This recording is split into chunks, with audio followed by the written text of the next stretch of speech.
The massive transport ship shuddered as it entered Avaloria's atmosphere, its hull groaning under the strain of the alien world's gravitational pull. Lieutenant Ethan Blackwood tightened his harness and glanced around at the 20 other members of Earth's first diplomatic delegation to the newly discovered civilization. After decades of long-range communication, humanity was finally meeting the Avalorians face-to-face. "Nervous, Lieutenant?" Ambassador Reyes asked from the seat beside him. "Focused, ma'am," Ethan replied, unconsciously straightening his dress uniform. As head of security, he'd memorized every scrap of intel on Avalorian physiology, culture, and potential threats. "Just hoping our briefings were accurate." The ambassador smiled. "You mean about them being twice our height?" "I assure you, the holographic communications didn't exaggerate." Ethan nodded, recalling the imposing images he'd studied. The Avalorians averaged 11 to 13 feet tall with iridescent blue-tinted skin and four-fingered hands. Their civilization was thousands of years ahead of Earth technologically, but maintained a quasi-monarchical government that Earth diplomats found surprisingly relatable. The ship landed with a gentle thud, and the delegation prepared to disembark. Ethan performed one final check of his ceremonial sidearm, loaded with non-lethal rounds as a concession to Avalorian security protocols. "Remember," he instructed his security team, "we're guests here. Stay alert but non-threatening. Any suspicious movement, you signal me first before acting." The landing ramp descended, revealing a reception plaza filled with towering Avalorian dignitaries. Ethan blinked against the planet's bright dual suns as he led the way down, scanning for potential threats while maintaining a diplomatic demeanor. A delegation of Avalorian officials approached, led by a regal male wearing an elaborate silver circlet. "High Sovereign Talon," Ambassador Reyes whispered. "And that must be Princess Talia beside him." Ethan's gaze shifted to the female Avalorian and he momentarily lost his trained composure. Princess Talia stood nearly 12 feet tall, her posture perfect and commanding. Unlike the practical attire of the other officials, she wore a flowing garment that shimmered with embedded technology, changing colors subtly with her movements. Her features were striking: high cheekbones, almond-shaped eyes with vertical pupils, and a crown of crystalline growths that seemed to function as both ornamentation and technology. What caught Ethan off guard, however, was her expression. While the other Avalorians maintained carefully neutral faces, Talia observed the humans with undisguised curiosity, her head tilted slightly as she studied them. The formal greetings began, with translation devices converting the complex tonal language of the Avalorians into English. Ethan maintained his vigilance throughout the ceremony, but found his attention repeatedly drawn to the princess, who seemed equally interested in the human delegation. When the formal procession began toward the Capitol spires, Ethan fell into position beside Ambassador Reyes. The delegation followed their hosts into an enormous transport vessel hovering just above the ground. "The princess keeps looking at you," Reyes murmured, amusement in her voice. "Probably wondering how something so small carries a weapon," Ethan replied dryly.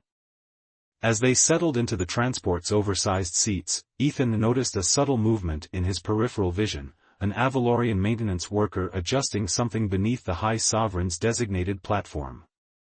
The movement seemed off, too hurried compared to the deliberate pace of everything else he'd observed. Ethan was moving before he consciously processed the threat. He lunged across the chamber, ignoring the startled reactions of both delegations. "Down!" he shouted, tackling Princess Talia's legs, the highest point he could reach, just as the platform near her father erupted in a controlled explosion. Chaos erupted as security forces from both species converged.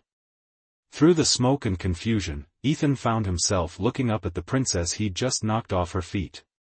Instead of anger, her expression showed surprise and something that might have been respect. "You saved my life, little human," she said, her translation device converting her words into accented English. "The assassin miscalculated, that blast was positioned for my height, not my father's." Before Ethan could respond, Avalorian security surrounded them, lifting him away from the princess with effortless strength.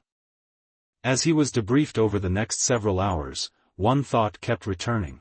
The look in those alien eyes when she'd called him little human hadn't been dismissive, it had been intrigued.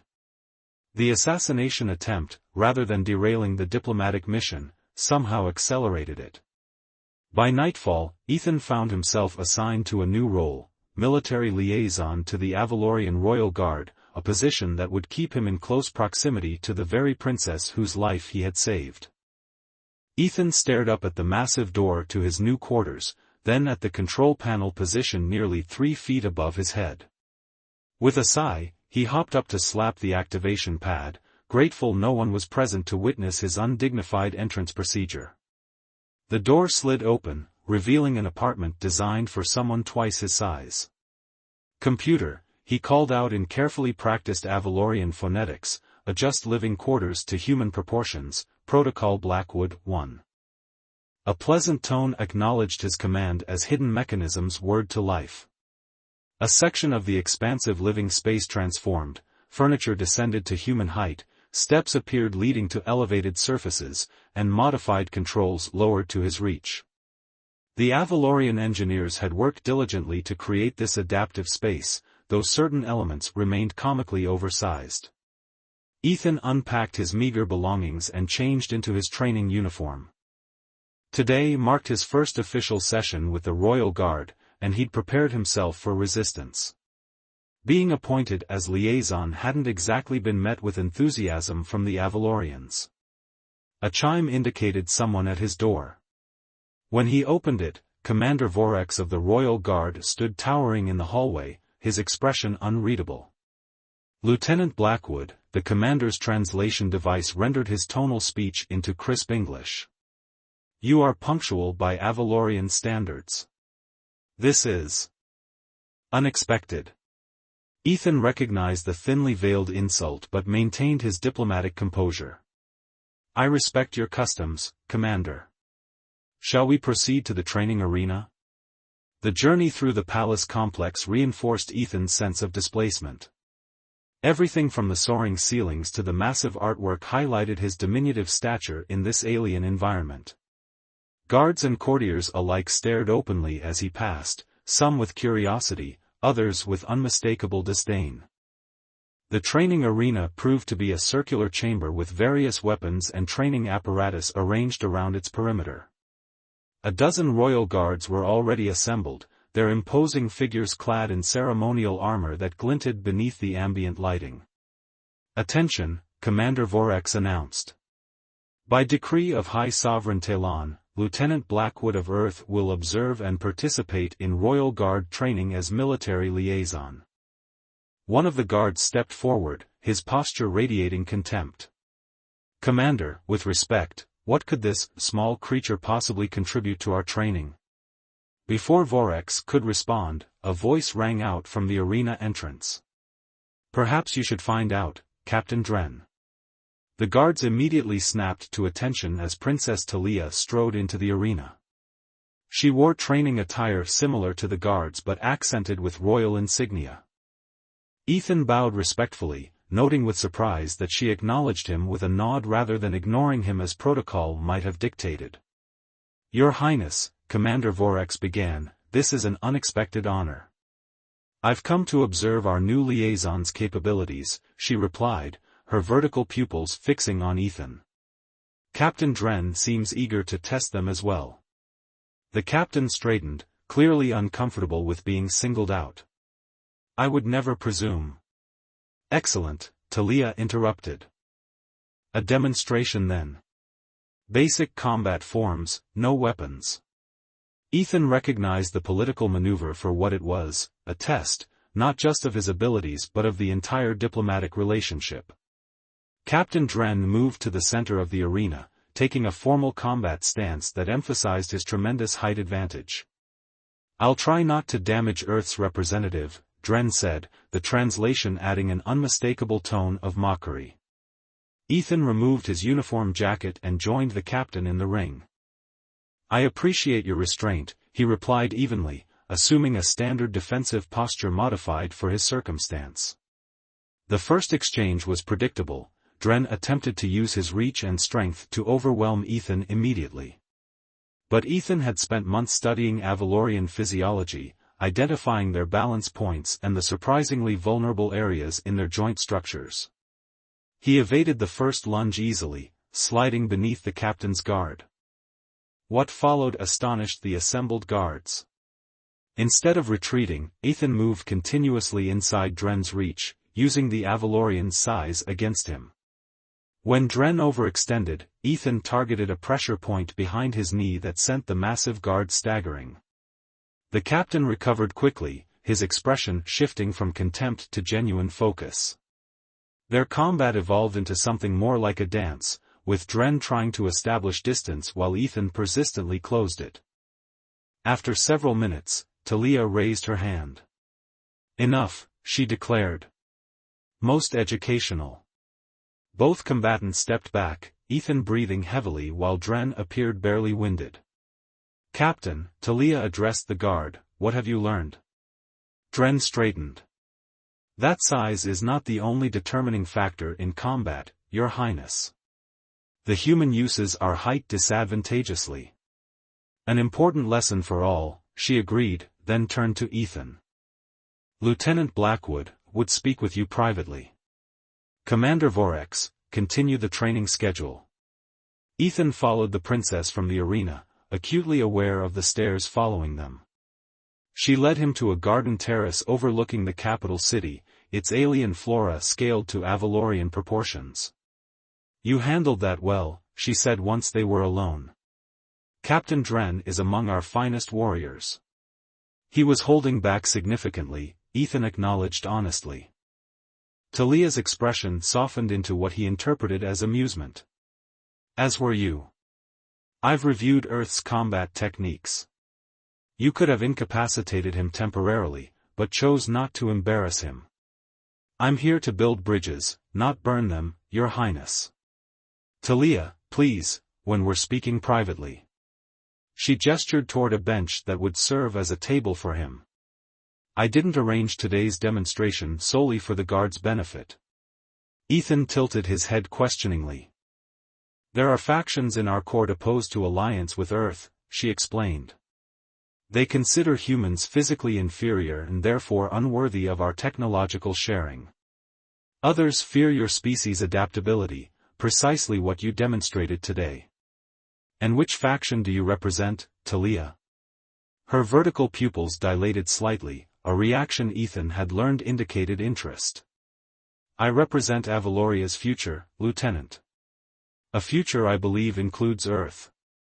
As dusk painted the alien sky with unfamiliar constellations, they remained in conversation, Talia learning about Earth culture while Ethan gained insights into Avalorian politics. Neither mentioned the growing warmth between them nor acknowledged the occasional palace staff who observed their unusual meeting with undisguised curiosity. By the time Ethan returned to his quarters, rumors of the small human who held his own against Captain Dren were spreading throughout the palace, along with whispers of the princess who seemed unusually interested in Earth's representative. Morning light filtered through the crystalline spires of the royal palace, casting prismatic patterns across Ethan's quarters. 3 months into his assignment, he'd grown accustomed to the oversized world of Avaloria, the giant doorways, the furniture he needed to climb rather than sit upon, and the constant upward tilt of his neck during conversations. What he hadn't grown accustomed to were the politics. A message flashed on his communication device, Garden of Reflection. Dawn Cycle. T. These clandestine meetings with Princess Talia had become a precious routine. Officially, they were cultural exchanges, Talia learning about Earth while Ethan gained insights into Avalorian customs. Unofficially, they had developed into something neither of them acknowledged aloud. The Garden of Reflection was deserted when Ethan arrived. He navigated between massive exotic plants, their broad leaves creating pools of shadow on the path. Near the center, a reflecting pool mirrored the early morning sky, its surface occasionally disturbed by indigenous aquatic creatures. "Lieutenant," Talia's voice came from behind a crystalline formation. She emerged wearing formal regalia, her expression grave. Ethan immediately tensed. She never wore royal garments to their meetings. "What's happened?" he asked, dispensing with formalities. "My cousin, Lord Varec, has invoked the right of succession challenge." She lowered herself to sit on a bench, bringing her face closer to his level. "He claims my diplomatic initiatives with Earth show weakness and divided loyalty." Ethan's mind raced through the implications. Varec led the isolationist faction, openly hostile to human Avalorian cooperation. The challenge requires combat, doesn't it? Yes. By tradition, I must either face him personally or name a champion. Her vertical pupils fixed on him intently. The victor's position on interspecies relations becomes official policy. And if you lose, Earth's delegation would be expelled. The alliance would collapse. She hesitated. And I would lose my position as heir. Ethan paced, his military mind analyzing options. Your guard captain, Dren, he's improved his opinion of humans. Would he stand as your champion? Dren is loyal, but he is also Varec's second cousin. The familial conflict would be problematic. Talia's voice carried resignation. Most Avalorian nobles have complex family connections to both factions. Understanding dawned on Ethan with chilling clarity. You need a champion with no Avalorian blood ties. I would never ask such a thing, she said quickly. Varec stands nearly 14 feet tall and has never been defeated in ritual combat. You don't need to ask. Ethan moved closer, looking up at her with determination. I'm volunteering. Ethan, no. Rare emotion broke through her royal composure. The difference in our physiologies is exactly why it might work, he interrupted. Varec has trained against opponents his own size his entire life. He's never faced a human combatant. Talia's crystalline crown flickered with agitation. The combat is ceremonial but lethal. Varec will not show mercy to an Earth champion. Neither will he show mercy to Earth if he wins, Ethan countered softly. Their eyes held, an unspoken current passing between them. Finally, she nodded. I will announce my champion at midday. The ceremonial combat chamber was ancient, carved from a single massive crystal deep beneath the royal palace. Tiered seating surrounded a circular arena marked with traditional combat boundaries. By the time Ethan entered, the chamber was filled with Avalorian nobility, their expressions ranging from curiosity to outright derision. Commander Vorex intercepted him before he reached the preparation area. Lieutenant, this is madness, he said bluntly. Lord Varec has killed 3 challengers in his lifetime.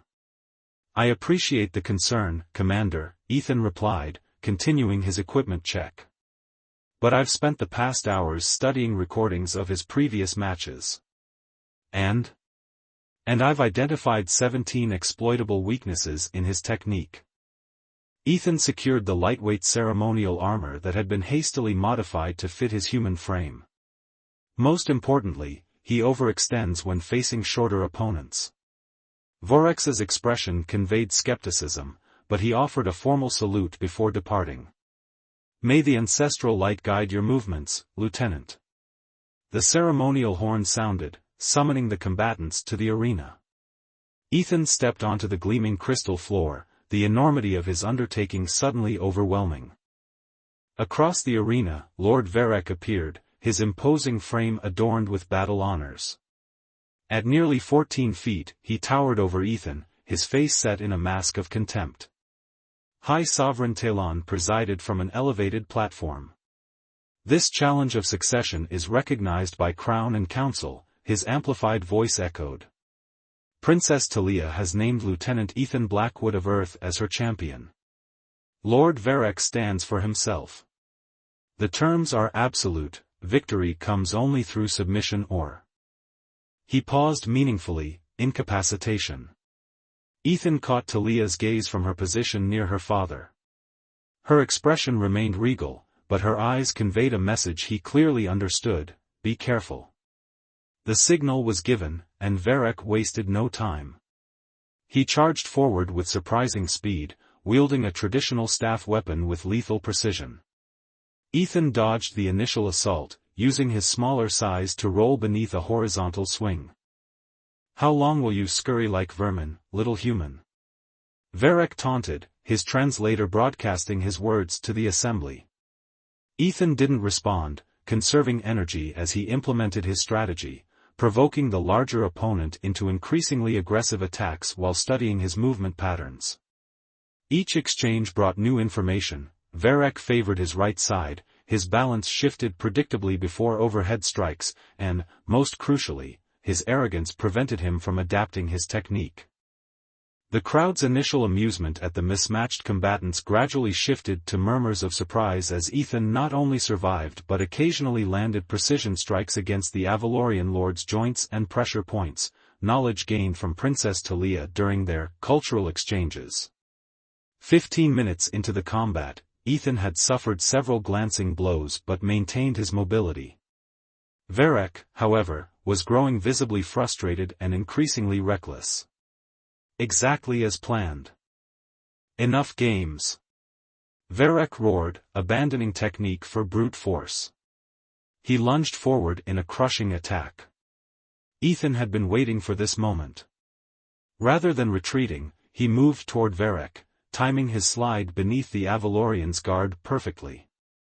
As he passed, he struck upward with his ceremonial blade, targeting a nerve cluster behind the knee that Talia had once casually mentioned was particularly vulnerable in males of their species. Varek crashed to the ground with a howl of pain, his massive form momentarily stunned.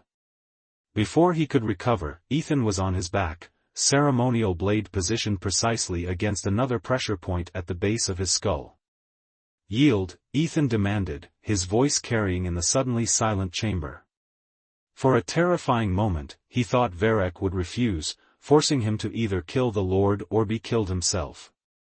Then, with venomous hatred, Varek spoke the ritual words, "I yield to the champion."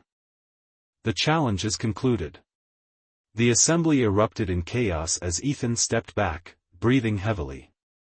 He turned toward the royal platform where Talia stood, her composure perfect save for the slight trembling of her hands.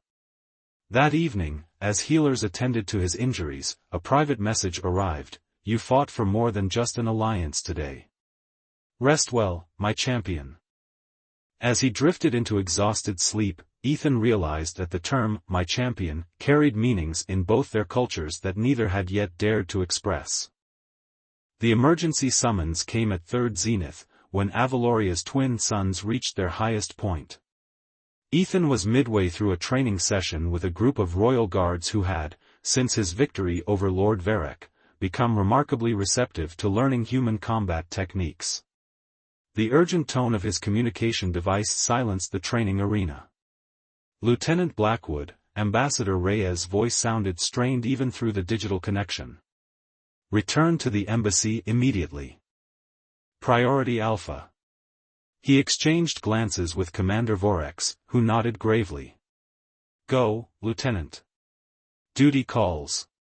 Ethan hurried through the palace corridors, his mind racing through possibilities. In the 6 months since arriving on Avaloria, there had never been a Priority Alpha alert. Something catastrophic must have happened. Princess Talia intercepted him near the diplomatic wing, her tall form gliding alongside as he maintained his brisk pace. "I've received word of an Earth emergency," she said, concern evident in her tone. "Is it serious?" "I don't know yet," he admitted. "But Priority Alpha usually means." "Lieutenant Blackwood." Ambassador Reyes rushed toward them, her face ashen.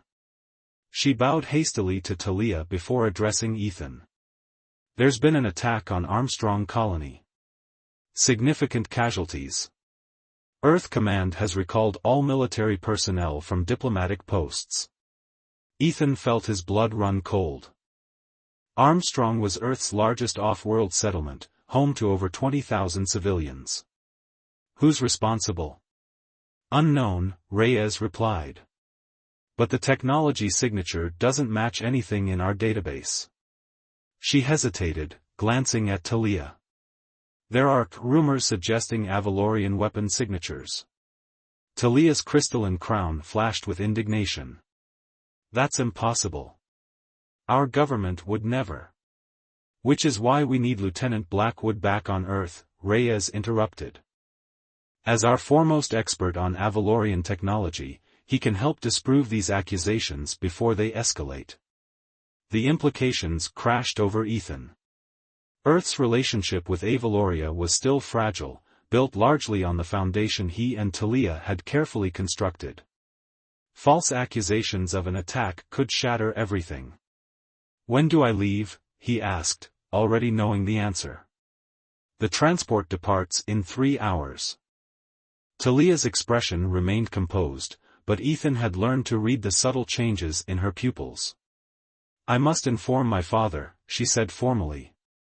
Lieutenant, perhaps you could assist with my understanding of these allegations before your departure. Ambassador Reyes recognized the diplomatic code for, we need to speak privately, and nodded.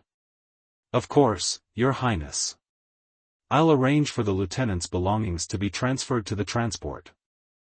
Once alone in Talia's private study, the formal facade dropped immediately. This is Varek's doing, she said, pacing the length of the enormous room. He's been missing from court for weeks. My sources report unusual activity among his supporters. You think he attacked a human colony? Ethan asked incredulously. Not personally, but there are mercenary factions beyond our borders with access to outdated Avalorian weaponry. She stopped before him, kneeling to bring herself closer to his height. Ethan, if you leave now, everything we've built could collapse. If I don't go, and Earth retaliates against Avaloria based on false evidence, everything definitely collapses. He reached out, his hand small against hers but the gesture intimate nonetheless. I have to clear your people of responsibility. Their goodbye was painfully formal, conducted before the assembled court as protocol demanded. Only the slight lingering of her fingers against his during the ceremonial blessing suggested anything beyond diplomatic courtesy. Return when you can, Lieutenant, she said, her official voice carrying across the assembly hall. Avaloria values its alliance with Earth. What remained unspoken hung between them as he boarded the transport, I value you. Earth seemed impossibly small after Avaloria. Ethan found himself bumping into doorframes that no longer towered overhead and reaching up for controls that were now at eye level. More jarring still was the political climate he returned to.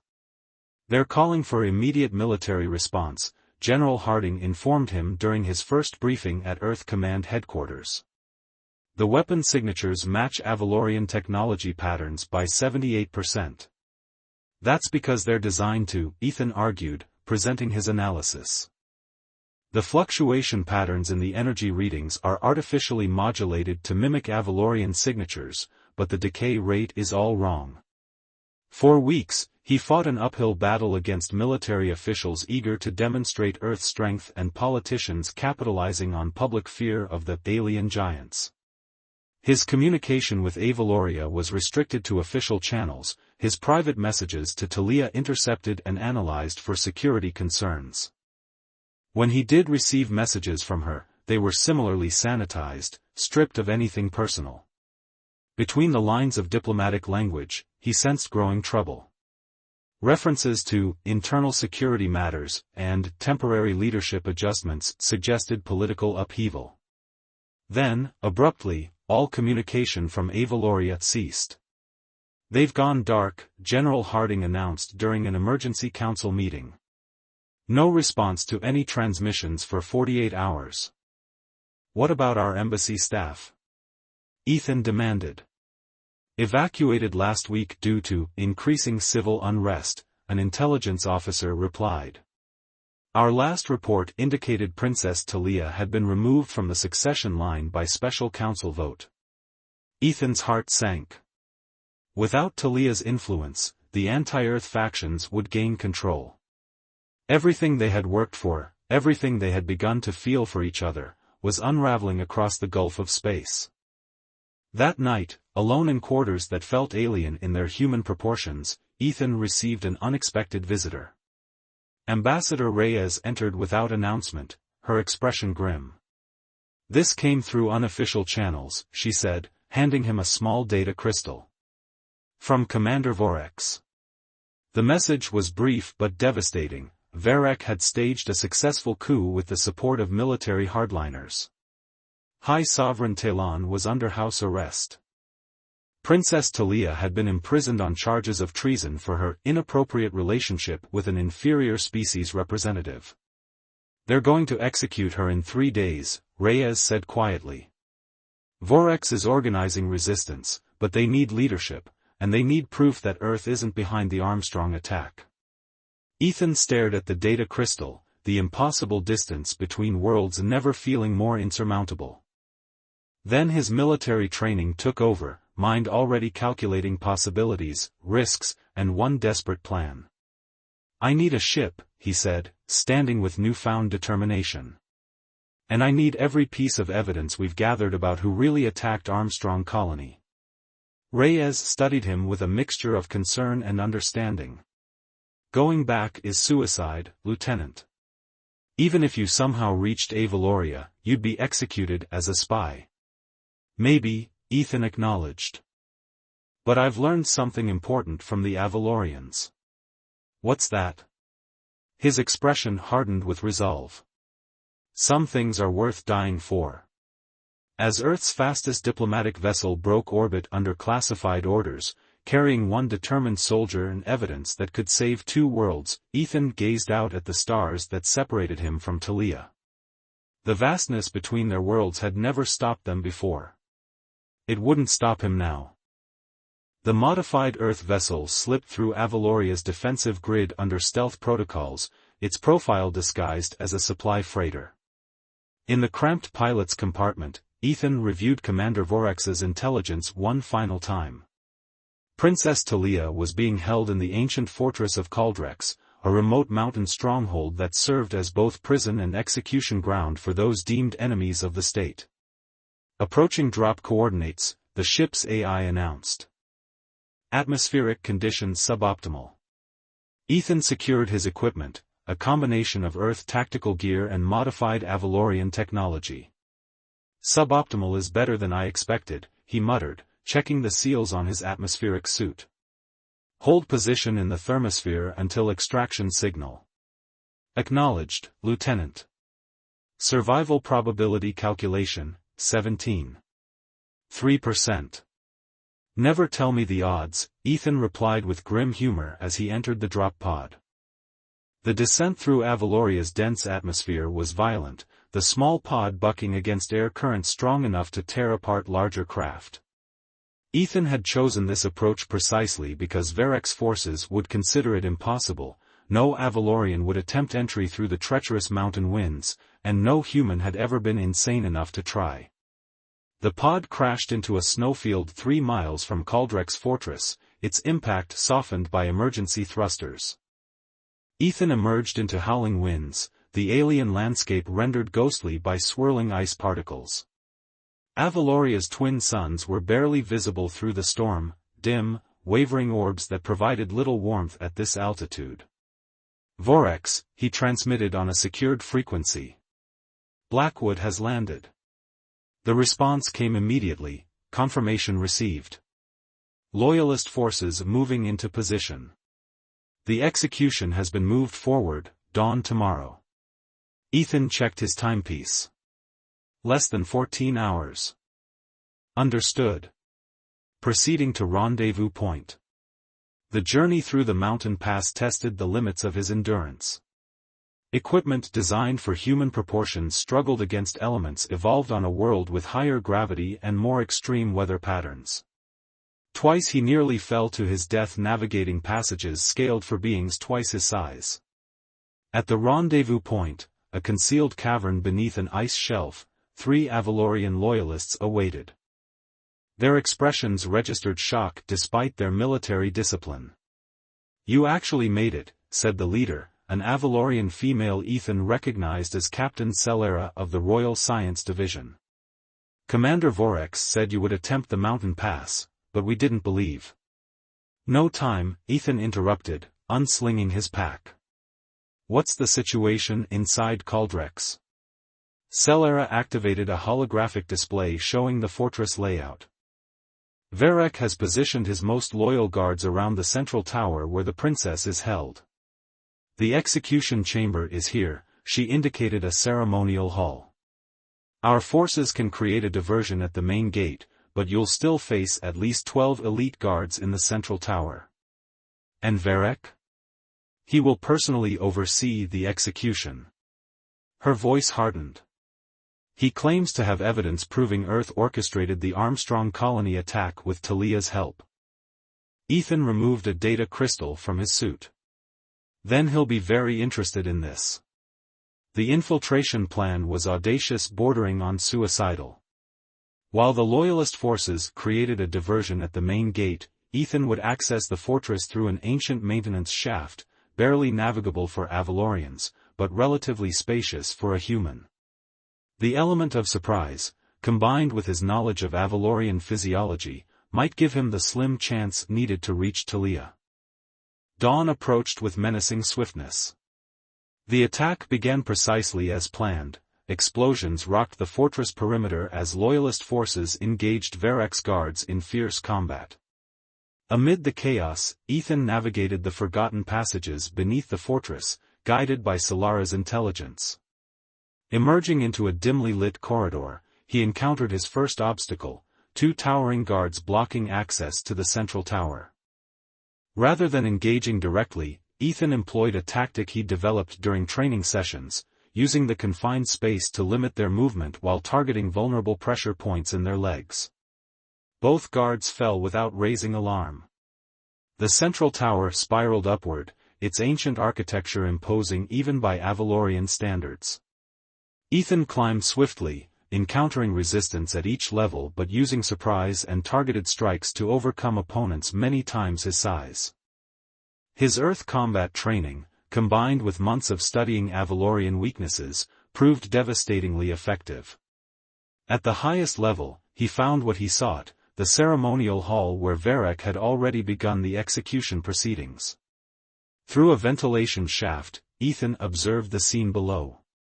Princess Talia stood proudly despite her restraints, her regal bearing undiminished by captivity. Before her, Lord Varek addressed an assembly of military officials and noble supporters. "The evidence is irrefutable," Varek's amplified voice echoed through the hall.